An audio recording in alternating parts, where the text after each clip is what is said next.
vous prévoyez avec le délit de fauchage 75 000 € d'amende.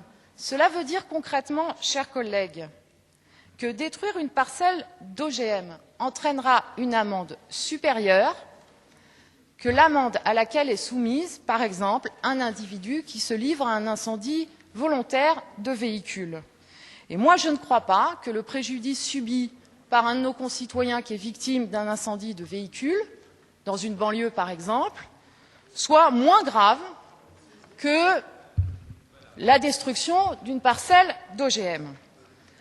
Ensuite, nous avons dit, en ce qui concerne le groupe socialiste, qu'on n'approuvait pas les destructions de parcelles d'OGM de recherche publique.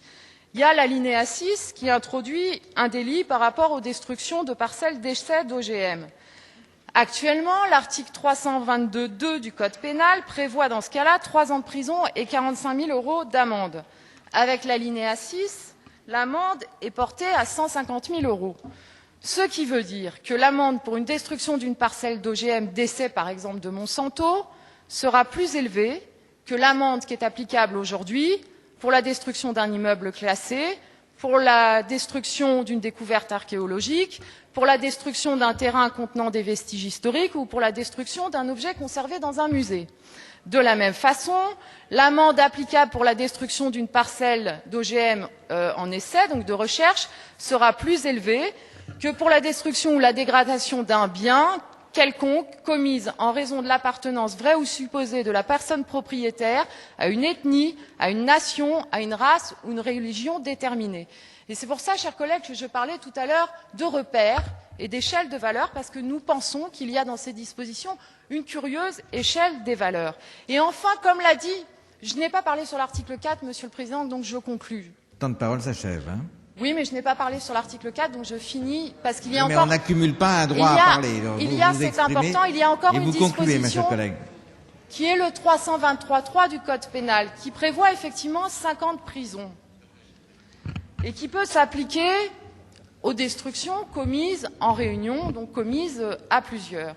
Et nous introduisons avec les alinéas 5 et 6 un délit dans le Code rural. Donc moi, la question que je pose au rapporteur, c'est dans le cas hypothétique d'un fauchage futur, que feront les parquets? Est-ce qu'ils devront suivre les sanctions du Code rural? Est-ce qu'ils devront... On a compris, mes chers collègues. Est-ce qu'ils devront... Non, je finis, Monsieur le Président. Mais vous concluez, hein, oui. c'est pas... Est-ce qu'ils devront appliquer celles qui sont hein. dans le Code pénal? Donc, quelles sont les sanctions qui rentreront en vigueur?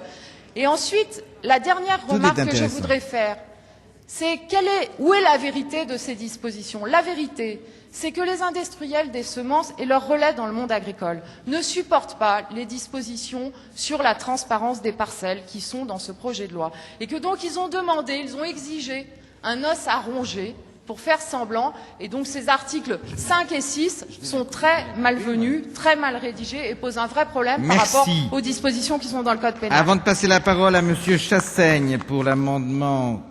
à Monsieur Brard, pardonnez-moi, pour l'amendement 448, j'informe l'Assemblée que sur ces amendements 283, 296 et 448, je suis saisi par le groupe de la gauche démocrate et républicaine d'une demande de scrutin public.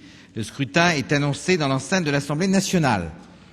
Vous avez la parole, Monsieur Brard, pour présenter l'amendement. Merci, Monsieur le Président. Monsieur le Ministre, c'est un débat très important. Moi, je suis d'une culture politique qui me permet d'aller même au-delà des OGM et d'élargir au champ social plus globalement.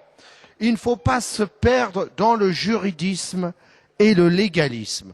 Le 14 juillet 1789, quand nos ancêtres ont pris la Bastille, ils ne se sont pas demandé si c'était légal. Mais face à une société qui devient autiste, il y a quelque chose de plus fort que la légalité. Il y a ce qui est juste, ce qui est légitime.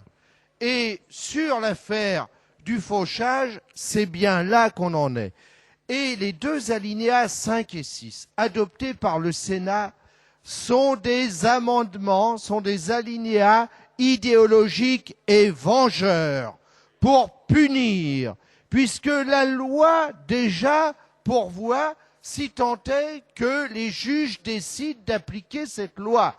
Et nos collègues du Sénat ont voulu casser la jurisprudence, par exemple celle établie par